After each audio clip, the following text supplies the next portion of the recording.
A Bíblia preservada do ataque de Satanás. Nas décadas recentes, tem ocorrido uma proliferação de traduções da Bíblia. Existem agora mais de 110 versões das Escrituras em inglês. Essas versões todas têm diferentes subtrações e adições, causando nas pessoas hoje nas igrejas a indagação: como sabemos qual é realmente a palavra de Deus? Tem Deus providencialmente preservado sua palavra para nós hoje? Se assim foi, como podemos saber qual é realmente a sua palavra inspirada? Para ajudar nossos estudantes a melhor compreender e a responder essas perguntas, as duas seguintes apresentações foram dadas na capela do Pensacola Christian College pelo presidente do Departamento de Bíblia, Dr. Del Johnson. Dr. Johnson é um respeitado teólogo e erudito, tendo obtido 3 graus de mestrado e 2 doutorados em estudos bíblicos e teológicos. Ele tem a habilidade especial de lidar com assuntos complicados e simplificá-los com definições e ilustrações, de modo que o estudante médio de faculdade e leigos podem entender o assunto. Nesse momento, juntemo-nos a Dr. Johnson para a programação na capela de Pensacola Christian College.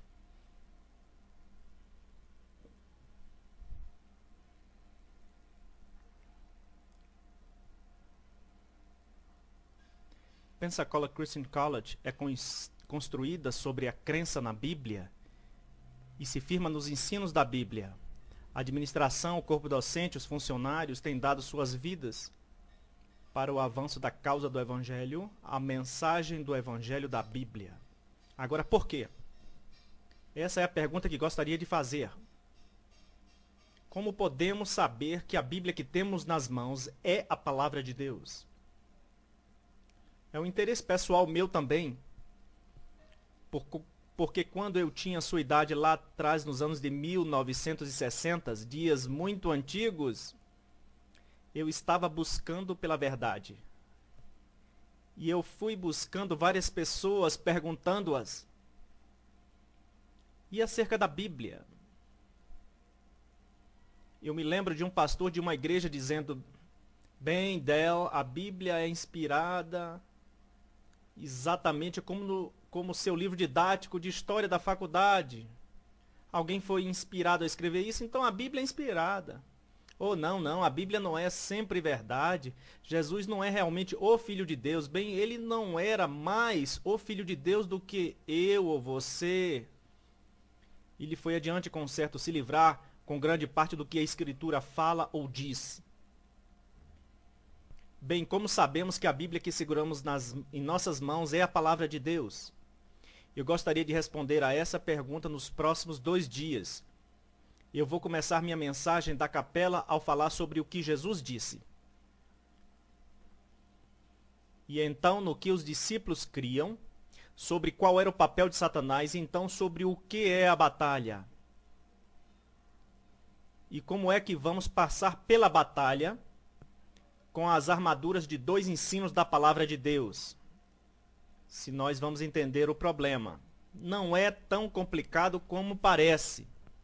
Nós iremos entender o problema. Então vamos olhar para algumas descobertas realmente empolgantes que fazem o problema até maior. Mas iremos olhar para aquelas descobertas. Então vamos querer entender o desastre quando certos homens que não criam na Bíblia, então agiram nas suas próprias crenças. Eu quero que concluamos nosso olhar para a Bíblia ao entender algumas respostas e entendendo alguns argumentos. Em Hebreus capítulo 10, verso 7, o escritor de Hebreus dá as palavras de Jesus. A passagem mais interessante, dizendo aqui as palavras de Jesus. Então disse: eis aqui venho, no princípio do livro está escrito de mim, para fazer, ó Deus, a tua vontade. O que Jesus disse? Citando o salmista em Salmo 47, Jesus disse: no volume do livro, o que é nos escritos, nos rolos do livro. A palavra é biblos. Nos rolos da Bíblia está escrito de mim. Nesse volume está escrito quem eu sou. Bem, isso é bem claro. Jesus não era um crítico das palavras da Bíblia. Ele simplesmente afirmou o que ela disse. Na verdade, em João capítulo 5, verso 39, Jesus disse aos líderes judeus: examinai as Escrituras. Se vocês examinarem as Escrituras, então conhecerão a mim, porque são elas que de mim testificam. Ele disse em Mateus 22, 29. Se vocês não examinam as Escrituras, errais não conhecendo as Escrituras. Vocês estão cometendo um grande erro. Jesus Cristo disse: se não examinais as Escrituras, se não sabeis o que as Escrituras dizem, não soa como se ele fosse um crítico da Bíblia. Não soa como se ele tivesse eliminado palavras, adicionado palavras ou mudado palavras. Ele simplesmente afirmou o que elas diziam. Agora, isso é o que Jesus disse. Deixe-me mover para os discípulos. Eu gostaria de me voltar para João capítulo 2, verso 22. Em João capítulo 2, verso 22. Agora, quando os discípulos estavam com o Senhor Jesus Cristo, algumas vezes eles tiveram um tempo difícil em entender e crer. Mas eu quero que você veja que em João capítulo 2, no verso 22, quando seus discípulos se lembraram do que Jesus, tinha dito a eles, então pule e observe. Eles o quê? Eles creram nas Escrituras. Note no verso 17 que eles lembraram-se do que está escrito. E quando eles se lembraram do que está escrito e eles lembraram-se das palavras do Senhor, eles creram na Bíblia. Bem, parece a mim que os discípulos do nosso Senhor não eram críticos da Bíblia, eliminando palavras, adicionando palavras e mudando o sentido das palavras. E você? Jesus não era um crítico da Bíblia. Os discípulos não eram críticos da Bíblia. Mas, estudantes, deixe-me dizer a vocês: há um que é crítico da palavra de Deus. Volte-se para Gênesis capítulo 3 e verso 1. Há um que é crítico da palavra de Deus e ele tem estado por aí desde o jardim do Éden. Aquela velha serpente, o diabo. Em Gênesis capítulo 3 e verso 1, você verá que a serpente era astuta e ela disse à mulher, e disse a Eva: é assim que Deus disse? Eva, Deus disse realmente aquilo? Oh, Eva, Deus não disse aquilo, disse. O que é que ele está fazendo? Plantando a semente da dúvida na mente, de modo que ela não cresce na palavra de Deus. A palavra de Deus era bem clara. Capítulo 2, verso 17, dê uma olhada. Capítulo 2, verso 17, no final, Deus disse: no dia em que dele comerdes, certamente morrereis. A palavra de Deus foi clara. Satanás não gostou da palavra de Deus. Então ele plantou a semente da dúvida. Então ele assintosamente mentiu. Ele disse: certamente não morrereis. Verso 4, olhe para ele. Certamente não morrereis. Satanás, aquela velha serpente, ele é um mentiroso. Ele mente pelos dentes, por sua língua, que beija, sei lá. Ele mente, é isso que ele faz. Ele lança dúvida na palavra de Deus. Ele faz com que você duvide, então ele mente para convencê-lo das mentiras dele. Mas você sabe que ele tem mentido. Deixe-me perguntá-lo. Adão e Eva morreram? Sim, eles morreram. Eles morreram, então Satanás mentiu. Foi uma mentira evidente. Satanás odeia a palavra de Deus. Ele não quer que as pessoas creiam nesse livro. Ele quer que as pessoas fiquem confusas. Ele quer que as pessoas se voltem para ambos os lados. Ele quer que as pessoas fiquem apenas correndo de um lado para o outro sem a certeza de qual é a questão. Esse é Satanás. Bem, eu digo isso, a batalha é furiosa hoje em dia. Estamos numa batalha pela Bíblia. E de modo nenhum você pode diminuí-la. É um ataque satânico. É um ataque por aquela velha serpente que desde logo no princípio disse, é assim que Deus disse? Deus não disse. É um ataque satânico. Mas você pode contar que é também um ataque humanístico. Em Romanos capítulo 3, nos versos 2 a 4, Paulo registra que certas pessoas disseram, concernentes aos oráculos de Deus, o que é a Bíblia. Eles disseram, bem, se há algumas pessoas que não acreditam na Bíblia, isso significa que Deus não é fiel à sua palavra? Eles torceram-na, porque algumas pessoas não acreditam. Isso significa que Deus não é fiel à sua palavra? Paulo disse lá em Romanos 3, é Deus infiel? Não, ele disse, de maneira nenhuma.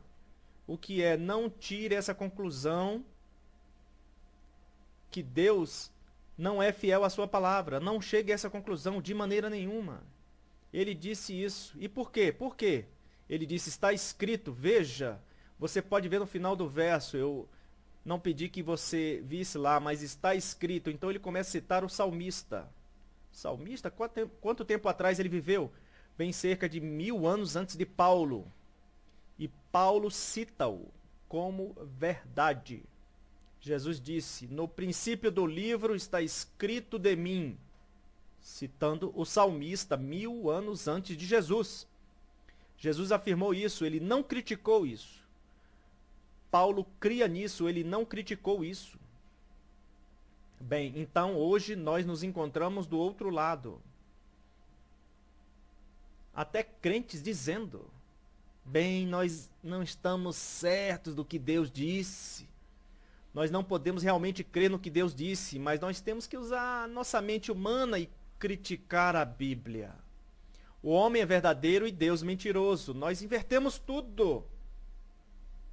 Nós invertemos isso. O apóstolo Paulo disse em Romanos 3, sempre seja Deus verdadeiro e todo homem mentiroso. Bem, vou dizer-lhes algo, estudantes. Nós não fomos abandonados às dúvidas de Satanás ou ao criticismo de homens por duas razões. Primeiramente, nós temos o ensino. Bem, vire para 2 Timóteo 3,16. 2 Timóteo 3,16.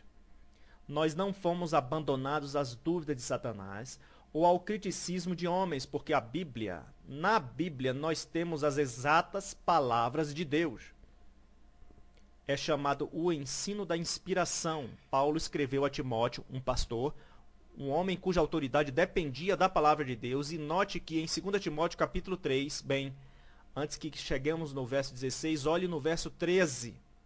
Ele disse, eu advirto, Timóteo, vão aparecer homens maus e enganadores, irão de mal para pior, enganando e sendo enganados.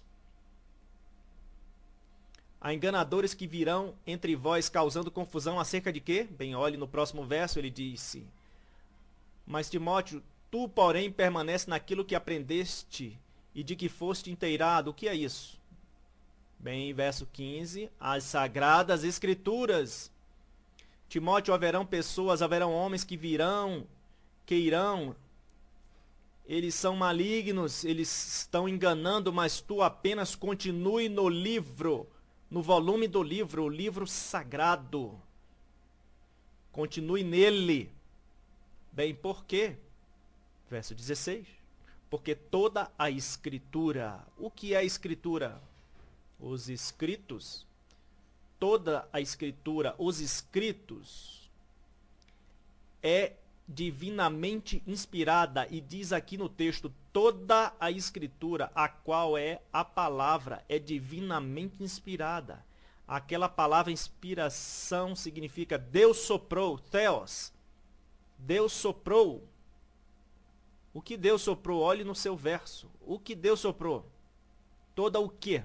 Os escritos. O que são os escritos? Palavras. Então, o que Deus soprou, ele soprou as exatas palavras. Sim, quando você diz uma palavra, você sopra. Você sabia disso? Tente. Coloque sua mão em frente à sua boca, como se você estivesse obedecendo o Dr. Mullen quando você está prestes a tossir. Tudo bem? Coloque a sua mão em frente à sua boca e agora diga, Dr. J. Ok? Você sentiu o ar quente quando você disse Dr. J? A palavra tem a ver com sopro, é essa a ideia. O que foram inspiradas as próprias palavras, as exatas palavras. Nós chamamos isso de inspiração verbal. Agora, estudantes, escutem. O que foi inspirado? As palavras. As palavras são um produto, as palavras. O que foi soprado por Deus não foi um processo de superintendência. Não foi um processo que Deus soprou. Não foi uma pessoa que Deus soprou. Mas o que ele soprou foram as palavras do texto. As palavras é que são a revelação objetiva de Deus. Ele não soprou um processo subjetivo que não podemos saber com certeza. Palavras exatas, isso é que veio. Saber isso é muito reconfortante. A segunda razão pela qual não fomos abandonados à dúvida de Satanás e ao criticismo do homem é porque as palavras que Deus soprou, ele protegeu. Meus amigos, há várias passagens das Escrituras que explicam sobre o assunto de como é que Deus protegeu sua palavra. Por exemplo, pegue o Salmo 119, versos 89 e 90. Para sempre, ó Senhor, a tua palavra permanece no céu, a tua fidelidade dura de geração em geração. Note aqui que a palavra do Senhor permanece no céu, o que significa que é eterna, é imperecível. O céu é o lugar estabelecido da palavra de Deus. Portanto, ela tem a qualidade do céu, estabilidade, a estabilidade da palavra de Deus. Note também que as palavras de Jesus em Mateus 24, 35, onde ele disse no discurso das oliveiras, um discurso no qual ele falava dos eventos dos tempos do fim, o céu e a terra passarão, mas as minhas palavras não hão de passar. Jesus prometeu que as suas exatas palavras não passariam. Essa é uma repetição da promessa que ele fez no Sermão do Monte, em Mateus 5, 17 e 18. Porque em verdade vos digo, ele disse em Mateus capítulo 5, até que o céu e a terra passem, nenhum jota ou um tio se omitirá da lei, sem que tudo seja cumprido. O J, a menor letra do alfabeto hebraico. O tio, a menor parte da letra. Jesus prometeu que a menor letra e a menor parte da letra, de modo algum, se omitirá da lei sem que tudo seja cumprido. Jesus prometeu isso. Então aqui, meu amigo, nós temos no céu a palavra do Senhor. É eterna e imperecível. Na terra, Jesus prometeu, minha palavra não há de passar. Em outras palavras, a destruição do mundo irá acontecer antes que a menor letra e a menor parte da letra seja destruída. Isso, meu amigo, é a doutrina da preservação. Nós temos a doutrina da inspiração original. Nós temos a doutrina da preservação contínua. Agora, armados com esses dois ensinos, nós podemos marchar direto para dentro da batalha. Aí é que nós entramos. Nos anos de 1990, nós temos um dilema. Qual Bíblia devemos usar? Você adivinhou que é isso bem aqui? Você adivinhou? Você diz, o que está aí, Dr. J? Bem, ainda bem que você perguntou. Aqui está. Isso é minha pilha de Bíblias. Eu fui revolvendo e achei Boas Novas para o Homem Moderno, a Bíblia Nova Versão Internacional, a Bíblia Berkeley, a Bíblia de Phillips, a Bíblia Nova, a Bíblia Inglesa. Eu achei a New American Standard, a Bíblia Viva, a versão revisada Standard, todo tipo. E você diz, qual Bíblia? Eu realmente não sei. Mas vamos para o lado de cá. Bem, essa sim é a King James. E tem sido usada. E qual devo confiar e crer? Na Bíblia King James? Ou devo confiar e crer nessa? Qual deverá ser? Esse é o nosso dilema. É o meu dilema tentar decidir entre 110 traduções. Eu jamais conseguirei examinar todas elas. Eu nem sequer sei se poderei encontrá-las todas. Onde irei procurá-las? Estudantes, o problema não é em escolher dúzias e dúzias de traduções. Esse não é o assunto. O assunto não é tanto as traduções, mas a fonte das traduções. Agora pegue isso. O assunto não é tanto a tradução, mas a fonte da tradução. E há apenas duas fontes. De todas as Bíblias que tenho aqui em cima, de todas essas Bíblias, só há apenas duas. Duas fontes, das quais todas elas vêm. Então eu apenas tenho que fazer duas escolhas. Não é tão complicado como a princípio parece. A Bíblia King James, a versão autorizada do lado de cá, vem apenas de uma fonte. E agora me escute. E todas essas traduções vêm de uma fonte diferente. Então tudo isso aconteceu nos últimos 100 anos. Você sabe, se nós vivêssemos há mais de 100 anos atrás, nós não teríamos esse dilema.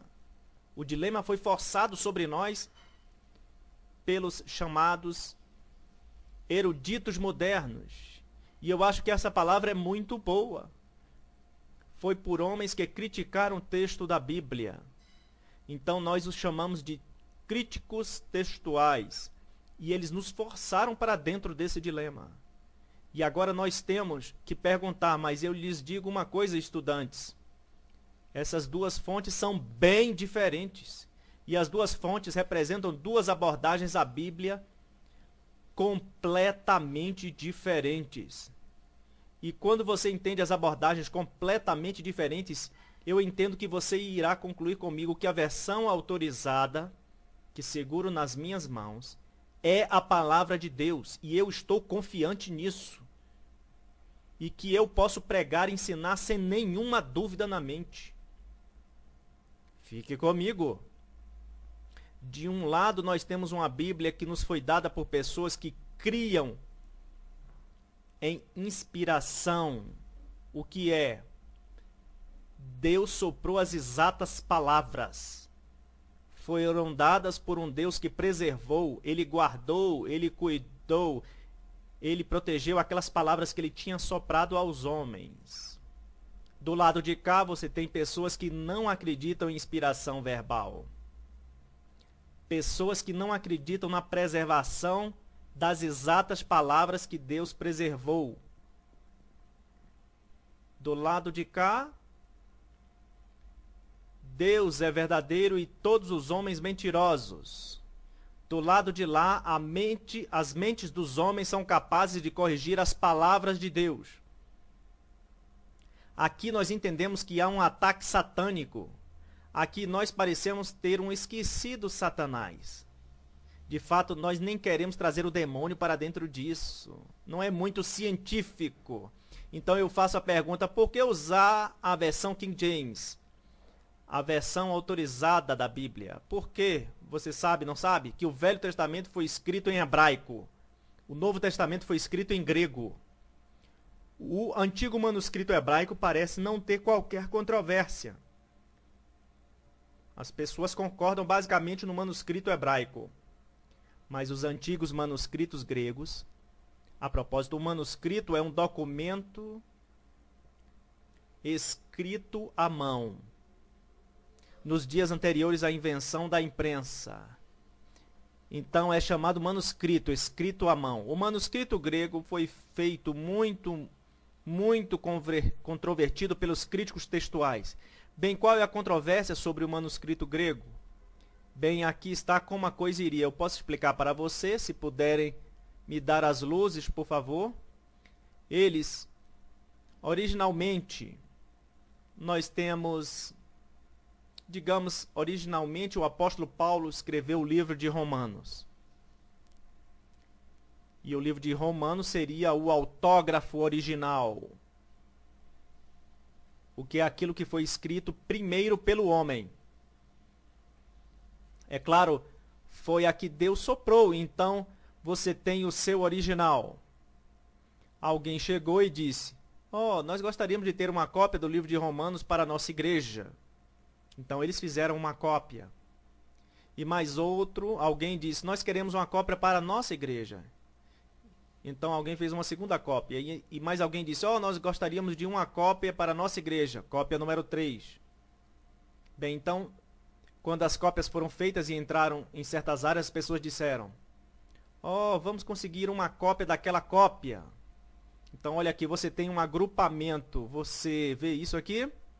Um grupo aqui, um grupo lá, um grupo lá. E algumas pessoas dizem que esses 3 agrupamentos representam 3 tipos de manuscritos gregos.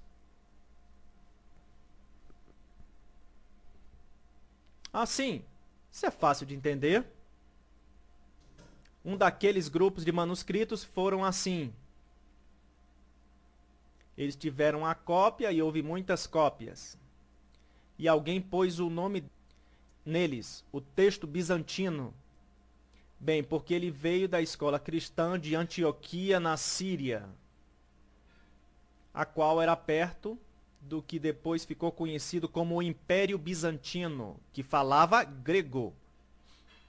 Então haviam esses textos gregos que eram conhecidos como o texto bizantino. Note quantos deles haviam, eles eram a maioria. E muitas pessoas o seguiram. E realmente se tornou o texto tradicional. E então eu vou me referir como o texto tradicional, que é a esse que as pessoas se referem. Bem, havia um outro chamado Alexandrino. E esse texto veio de uma escola cristã liberal de Alexandria, no Egito, que era famosa por filosofar e usar as filosofias pagãs da Grécia para entender a Bíblia. Não era um lugar de reputação. Então você tinha essas diferentes tradições textuais. Qual é a mais confiável? Infelizmente, nós temos os críticos textuais. E eles disseram: bem, nós lhe diremos como determinar qual é o mais confiável. Então, os críticos textuais disseram o que é mais confiável. É o que possui leituras mais difíceis. Em outras palavras, a leitura mais difícil é uma contradição. Então, se temos uma contradição como em Marcos, capítulo 1, verso 2, onde há um pequeno problema, então a melhor leitura é onde Marcos cometeu um erro. Porque, afinal de contas, Marcos era só humano. E é a maneira que normalmente acontece. Marcos, mais provavelmente, cometeu um erro. Então, a leitura mais difícil é melhor do que a leitura fácil. O quê? O que aconteceu com a inspiração? Marcos cometeu um erro? Isso não é inspiração, isso não é preservação. Então, eles disseram: bem, há uma outra maneira que você pode dizer: a leitura reduzida é melhor que a leitura longa. Por exemplo, apenas acompanhe comigo. Se em Marcos capítulo 16 todos os versos não estão lá, bem, o manuscrito deixou de fora alguns versos. Outro que deixou de fora todos os versos. Esse é o que é o melhor. O que aconteceu com preservação, que Deus preservaria a sua palavra. Então, olhe aqui. Então, os manuscritos datados como mais antigos são melhores que os datados como mais recentes. Mas se o manuscrito antigo fosse ruim, com todo tipo de erros, e fosse colocado de lado porque não era de boa reputação, não era confiável, mais antigo não é necessariamente melhor. Mas isso é que os críticos disseram, os críticos da Bíblia disseram: assim é como você sabe.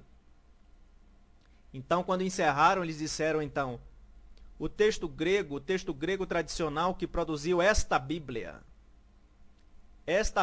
não é mais confiável, porque ela tem alguns manuscritos recentes.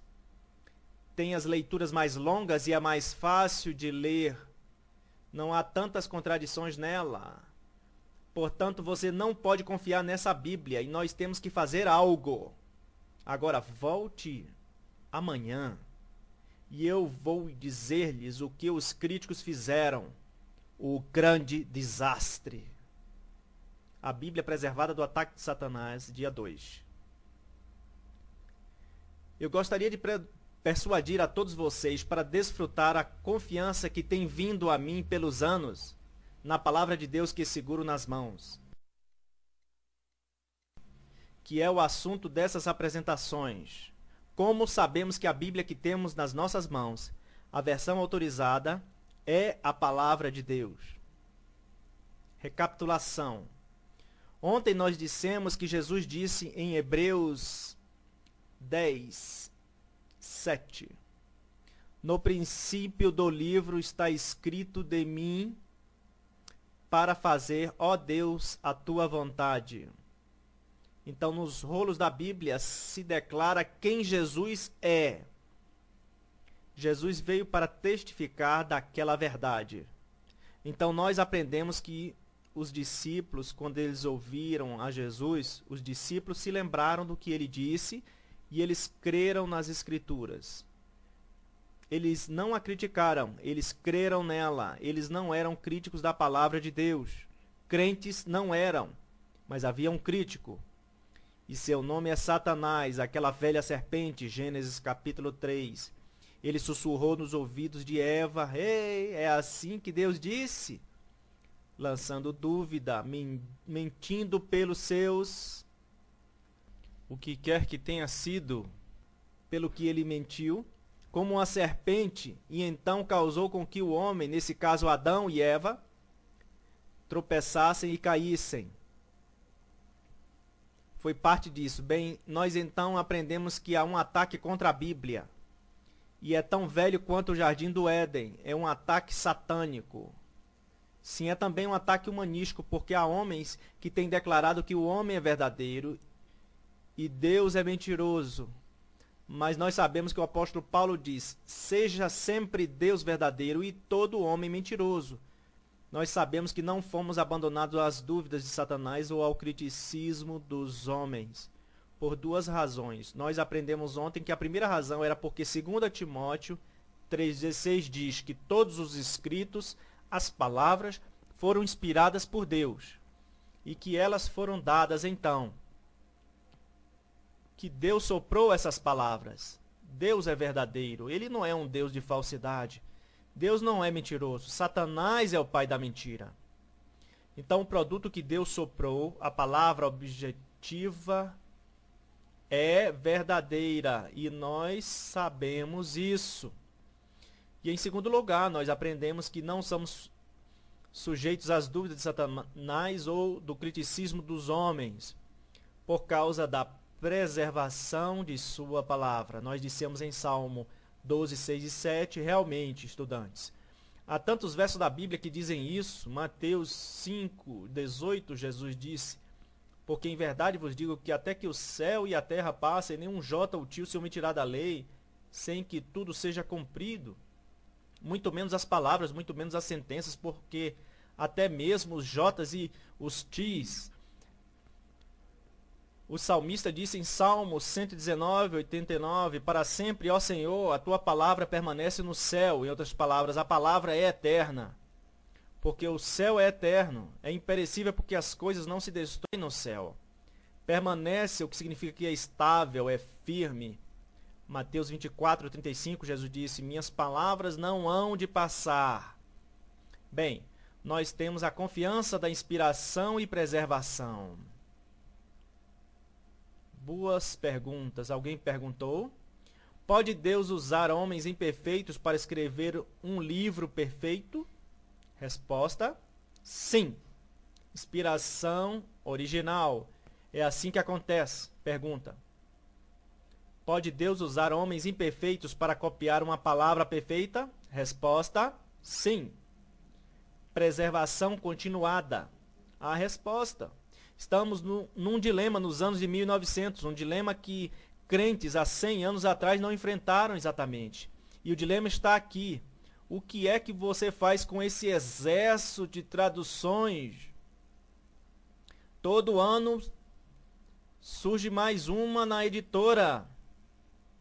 O que nós vamos fazer? Do outro lado nós temos a versão autorizada que nos foi dada, a King James. Agora então, no que vamos crer? Agora, não é tão complicado. Não é que devamos escolher uma entre dúzias de traduções, porque não é tanto... O assunto não é tanto a tradução, mas a fonte da tradução. E há apenas duas fontes. Uma fonte produzindo essas Bíblias e uma outra fonte produz aquela Bíblia. Agora, há uma grande diferença entre essas duas fontes. Uma fonte crê na inspiração e preservação, e a outra fonte nega ambas. Uma fonte diz, seja sempre Deus verdadeiro e todo homem mentiroso, enquanto que a outra diz, a mente do homem é bem capaz de corrigir a palavra de Deus. Grande diferença.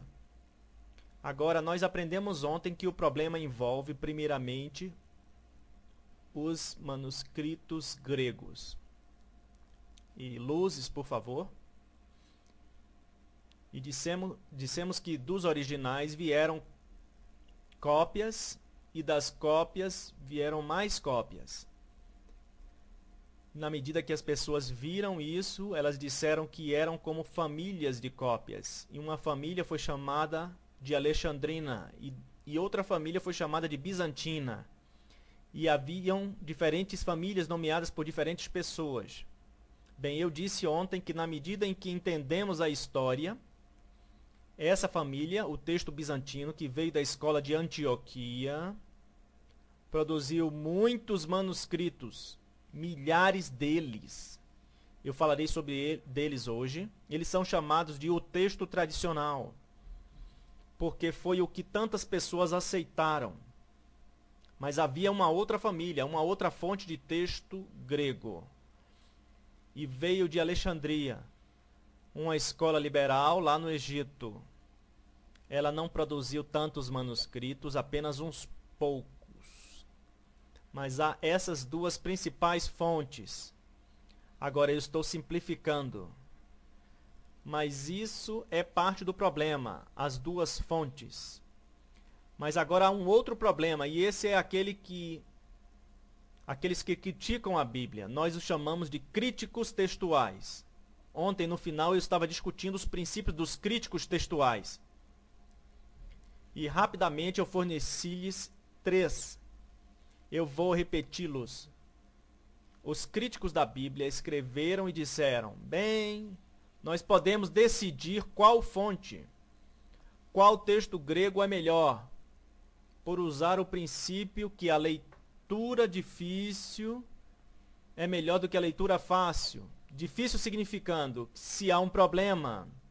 E, por exemplo, eu uso que se há um problema onde mostra que Marcos cometeu um erro, então essa é a leitura correta, porque esta é a leitura difícil.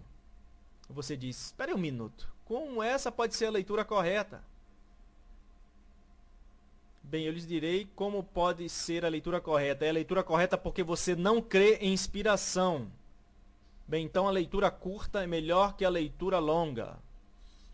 Então há um manuscrito onde alguns versos são retirados. Por exemplo, Marcos capítulo 16, o final do capítulo. Os últimos versos não estão lá. Você diz, essa é a leitura correta, a qual os últimos versos não estão lá. A leitura correta é a mais curta. Eu começo, você sabe, eu olho para as escrituras e digo, eu acho que eu estou vendo a impressão digital de Satanás aqui. Satanás não quer a palavra de Deus. Satanás não gosta da palavra de Deus. Você crê naquele princípio porque você não crê na preservação continuada. Então, nós temos a última. Os manuscritos datados como mais antigos são melhores que os manuscritos datados como mais recentes. Na primeira olhada, eu acho que isso é muito acreditável. porque muitos de nós pensamos que velhos livros são melhores que livros mais novos. De uma maneira ou outra nós tendemos a venerá-los. Nós pegamos um velho livro e dizemos: oh, olhe para esse velho livro. Como se só porque é velho houvesse algo grande a respeito dele. Mas você sabe, e eu sei que isso não é verdade. Você pode ter um velho livro que é cheio de conteúdo vil e desgraçado. Então, assim foi com os manuscritos. Se um manuscrito tivesse muitos problemas nele, se levassem dias e meses para ser produzido e fosse apenas um rascunho, alguém poderia tê-lo colocado à parte, porque se disse: oh, esse manuscrito tem esses problemas, então o manuscrito se manteve sem uso. Bem, se você não usa algo, isso não vai se desgastar, vai? Há roupas no seu closet que você nunca usa. Elas não se desgastam, elas permanecem lá quando já estão muito fora de moda. Bem, aquilo que você usa se desgasta. Assim também o foi com os manuscritos. O texto tradicional que foi comumente recebido se desgastou, então os manuscritos antigos dele desapareceram. E o que era ruim permaneceu em existência. Então isso explica o princípio dos críticos textuais. Desde que o texto tradicional, ou que veio como bizantino, era fácil de ler e era mais fácil por causa da inspiração original e da preservação continuada. E desde que o texto tradicional era mais longo, porque toda palavra foi preservada por Deus na história.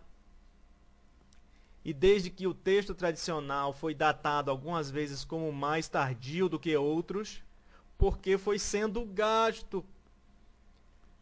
Por causa disso, os críticos textuais disseram: esse aqui é um texto inferior. Agora, por que é um texto inferior? Porque não possui as leituras difíceis. Ah, isso não é inferior. Isso significa que é superior. Eles dizem que é inferior porque tem leitura mais longas ao invés das leituras curtas. Espere um minuto, isso não é o porquê de ser inferior, isso é superior porque Deus preservou cada palavra. Então eles dizem é inferior porque é datado como mais recente ao invés de mais antigo. Não, não, não. O povo de Deus usou a palavra de Deus e aqueles manuscritos se desgastaram. Então aquilo não é um sinal de inferioridade. De fato, quando invertemos, isso é um sinal de superioridade. Bem, agora, estudantes, isso é onde estão os críticos. Eles pegam esses princípios e livros após livros que você lê, por exemplo, na história da Bíblia inglesa, os escritores diriam: a inferior King James. Bem, por que a inferior? Bem, porque tem as leituras mais fáceis, porque tem os manuscritos mais recentes, porque tem as leituras mais longas. Eles não entram a fundo em tudo, mas se você quiser estudar, você o encontrará.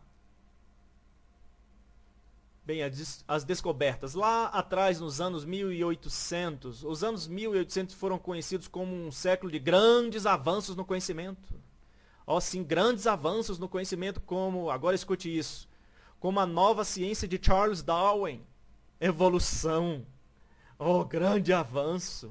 Foi uma era de grande avanço na política. Sim. Como o comunismo de Karl Marx. Foi uma era de grandes avanços na ciência e na política e também na psicologia. Com o grande conhecimento de Sigmund Freud, olhando para o homem sob o ponto de vista do seu ego. Esse grande contexto do conhecimento moderno, psicologia moderna, ciência moderna, política moderna, e no meio disso tudo estava o estudo da Bíblia. E alguém disse: nós temos que sair à procura de mais evidências para a nossa Bíblia.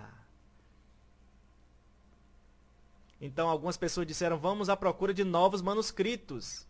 Bem, eu não sei você, mas eu sempre gosto de uma boa aventura. Eu gosto de ir à procura de algo que eu nunca vi antes. É, de certa forma, divertido. Havia um homem que pesquisava as bibliotecas do mundo. E ele foi a cantos obscuros. Eu quero saber realmente o que está aqui atrás. Olhe isso. Oh, eu quero saber o que está aqui, essas páginas. Poeira, cadê o bibliotecário? Ah, olhe isso. Não posso acreditar.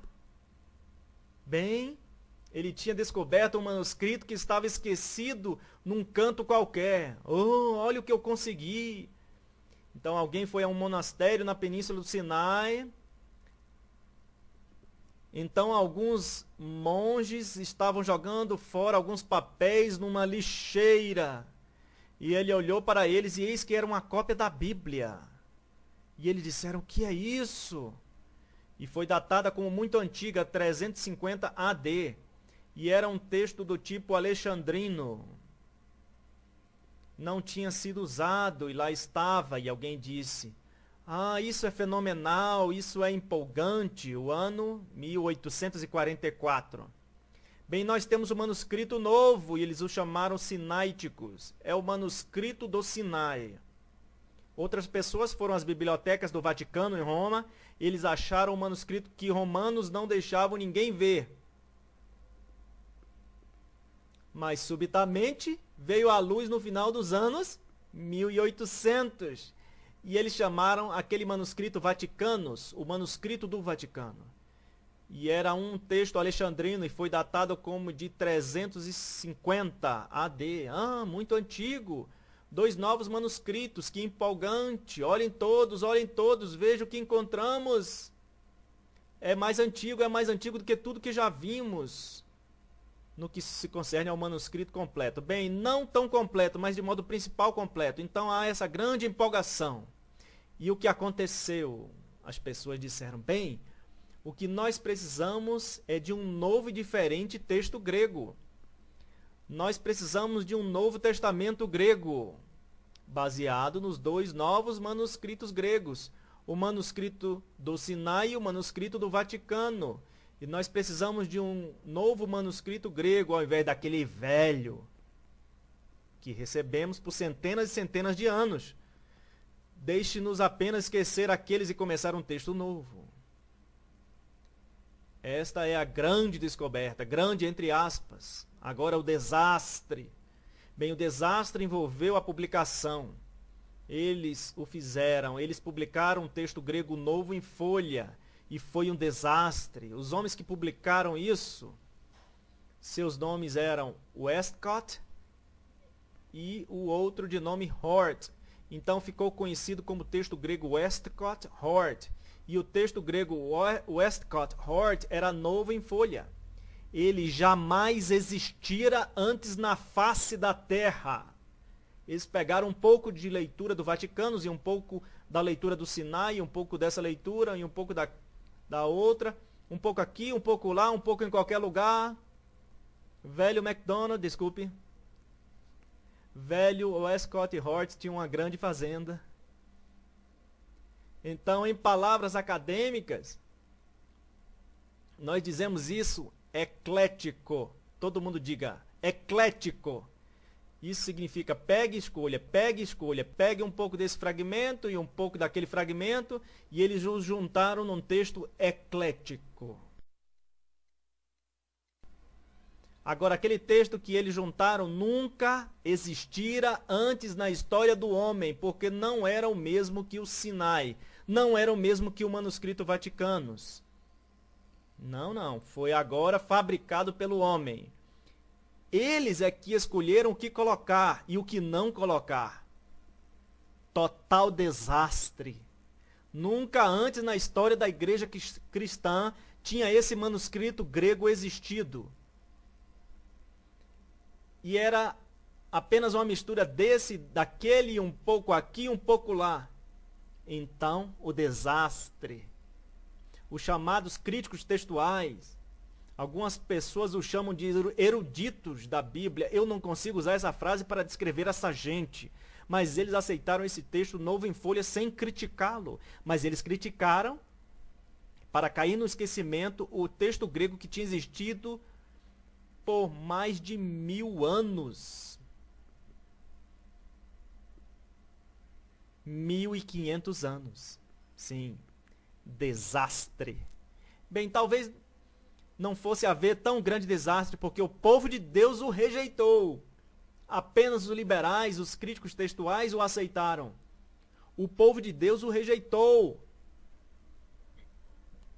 Mas os letrados críticos textuais prosseguiram em frente e publicaram 2 novas traduções da Bíblia imediatamente, baseadas sobre o texto novo em folha, de Westcott e Hort. Então, uma delas foi a versão inglesa revisada de 1881 e 1885, nova em folha. Então, nos Estados Unidos veio uma, e eu a chamarei aqui, eu estou apenas apanhando uma Bíblia aqui, a chamada versão Standard Americana de 1901. Ambas traduções são baseadas no texto grego novo em folha, que jamais tinha existido antes. Bem o que aconteceu. Basicamente isso. O povo de Deus o rejeitou. E tinha que ser o caso. Não havia um consenso. E os anos se passaram, mas então, começou a mudar. E maravilha de todas as maravilhas. Todos os tipos de traduções começaram a aparecer. Então veio a versão Standard revisada pelos liberais do Concílio Nacional de Igrejas e do Concílio Mundial de Igrejas.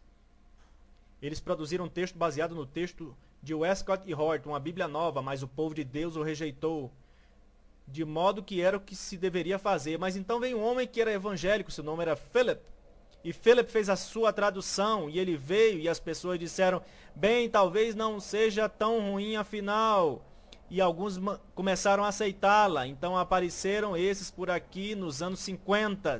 A Bíblia de Philip foi de 1958. Então você tinha a versão Standard Americana de 1971. Então você tinha a Bíblia Viva. Então você tinha a Bíblia Boas Novas, Good News. Então você tinha a nova versão internacional.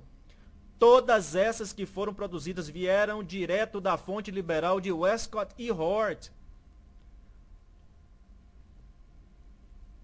Todas elas. Bem, algumas dessas pessoas eram crentes na Bíblia, supostamente. Então algumas pessoas disseram, eu não sei o que devo fazer. E agora, subitamente, você e eu temos um dilema. Qual Bíblia? Eu vou tomar a versão autorizada que foi baseada sobre o texto recebido através dos anos, ou uma tradução nova em folha, baseada num texto grego novo em folha? É essa a situação. Você diz, bem, será que ninguém criticou esse texto grego de Westcott e Hort? Sim, alguém o fez. Obrigado por perguntar. Está bem aqui, seu nome era John Burgon. Ele tinha escrito um livro em 1861 sobre inspiração. Ele cria na inspiração divina e preservação. Ele escreveu um livro dizendo que os últimos versos do livro de Marcos devem estar na Bíblia. Porque ele acreditava que Deus preservou cada palavra. Então, quando saiu o texto grego de Westcott e Hort, eles começaram uma nova Bíblia inglesa. Ele escreveu um livro chamado Revisão Revisada. E ele a mostrou como estando errada. Ele a mostrou como sendo falsa. A propósito, nós vendemos este livro na nossa livraria. E eu recomendo para alguns de vocês que querem ir a fundo nisso, e que você compre-o para seu pastor. E ele, Burgon, mostrou, nesse livro, mostrou que os antigos textos da Itália e da Síria e da França eram o texto tradicional. Ele mostrou que o maior número dos manuscritos era do texto tradicional. Ele mostrou que a maior variedade da evidência. Países diferentes líderes da igreja tinham usado o texto tradicional. Ele disse que era uma continuidade histórica ininterrupta por mais de 1000 anos. Por mais de 1500 anos, o povo de Deus tinha usado o texto tradicional.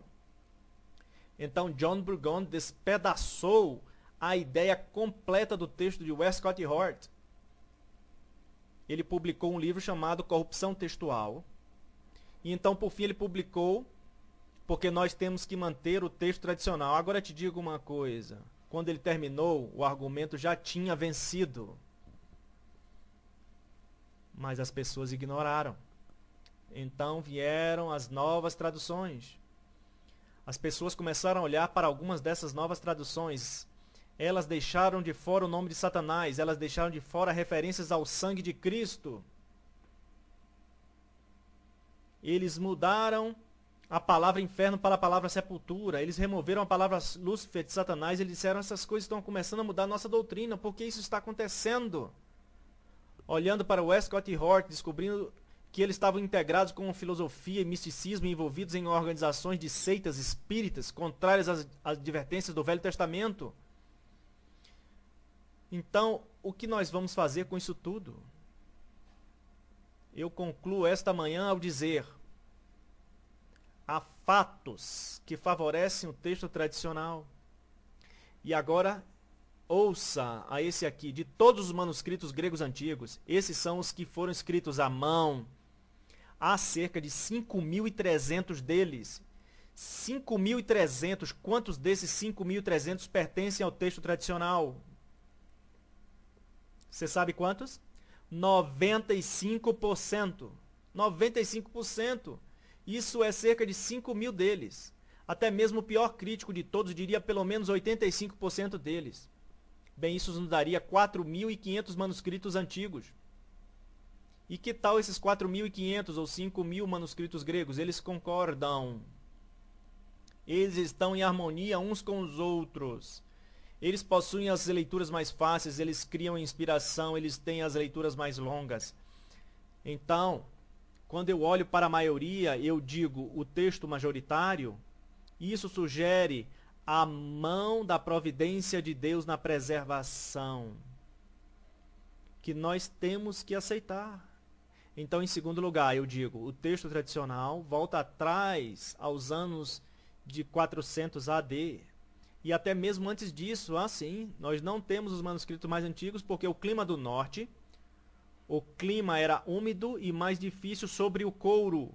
Eles escreviam em pergaminhos de couro e se desintegrava. E o uso constante o desgastava. Além disso, número 3, o texto tradicional tinha uma variedade de evidências. Ele foi usado no norte da África e na Ásia e na Europa. Mas onde o texto alexandrino foi usado?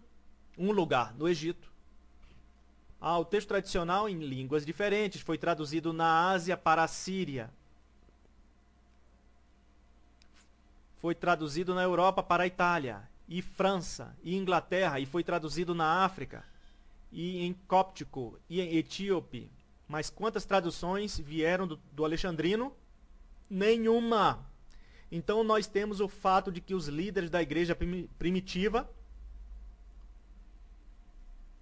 as citações dos pais da igreja, alguém já os contou a todos, eu não sei quem faria tudo isso. 87.000 citações. Mas você sabia que a maioria daquelas citações vem adivinha? Do texto tradicional. O texto tradicional foi aceito e recebido pelo povo de Deus por 1000 anos. Sim, você pode até dizer por 1500. Por quanto tempo esse texto tem sido recebido? Nunca! Na história da igreja ele tem sido recebido. Mas agora nos anos de 1900, por liberais que pensam que eles podem criticar a palavra de Deus e retirar algumas das palavras. Bem, então vocês olham para as leituras das igrejas. As igrejas costumavam ter versos das escrituras escritos, que eles liam nos cultos nas igrejas. Há mais de 2.000 daquelas porções, e você sabia que todas elas vieram do texto tradicional? Nenhuma delas veio do texto alexandrino. A igreja de Deus rejeitou o texto alexandrino. Bem, então demos uma olhada nesses manuscritos. O manuscrito do Sinai deixa fora 4.000 palavras dos evangelhos. Ele adiciona 1.000 palavras. Ele muda as leituras de outros 1.500 lugares. O manuscrito era tão repleto de erros que você pode achar 3 editores que trabalharam nele e os críticos textuais tinham que dizer corretor A, corretor B, corretor C, porque tinham tantas correções. Então você olha para ele e você acha que ele adicionou 6 novos livros à Bíblia. E minha mente vai para Deuteronômio 4:2, não acrescentareis a palavra, nem diminuireis dela. Mas então você vai ao manuscrito do Vaticano e aqui ele deixa, ouça isto. Ele deixou 1.000 sentenças fora. Ele adicionou 500 palavras. Ele modificou as palavras 2.000 vezes. Escute isso aqui. 600 vezes esse manuscrito Vaticano discorda com esse outro, o Sinai. Eles não podem concordar um com o outro. O Vaticano deixa fora 5 livros do Novo Testamento e adiciona 5 diferentes que nem sequer deveriam estar lá. Os manuscritos sináiticos e vaticanos, eles discordam um com o outro, não apenas 600, mas em 17.000 lugares. Uma visão melhor da história da Bíblia é exatamente assim. Você tem o original. E aqui está o curso da transmissão de Deus, o texto majoritário, o texto recebido, o texto tradicional. Assim, haviam algumas cópias ruins, mas elas foram rejeitadas pelo povo de Deus. Então eu digo em conclusão, a posição de Pensacola Christian College é buscar a verdade, saber a verdade e firmar-se na verdade. E eu os encorajo a fazer o mesmo. Tome uma posição numa Bíblia, verbalmente inspirada e continuamente preservada na versão autorizada, com o texto tradicional que foi recebido. E então deixe a verdade de Deus o libertar para pregar a verdade, e ensinar a verdade com confiança, que essa é a palavra de Deus. Eu o encorajo nisso. E se você gostaria de comprar um livro que o ajudaria em algumas dessas coisas, a versão King James defendida de Edward Hills, eu o encorajo nisso. Nós confiamos que essas sessões pelo Dr. Dale Johnson, presidente do Departamento de Bíblia de Pensacola Christian College, tenha aumentado o seu entendimento sobre a doutrina da inspiração e preservação da palavra de Deus. Se você quiser ler mais, você poderá encomendar os livros os quais foram mencionados pelo Dr. Dale Johnson na livraria do colégio. Por favor, ligue para 1-800-722-3570. Esses livros incluem a versão King James defendida, por $20,50, e a revisão revisada, por $34,50. Esses preços incluem taxas de vendas e despesas de embalagem e correio. Possa o Senhor abençoá-lo na medida em que você exerce seu ministério e firma-se sem se envergonhar na abordagem tradicional da palavra de Deus.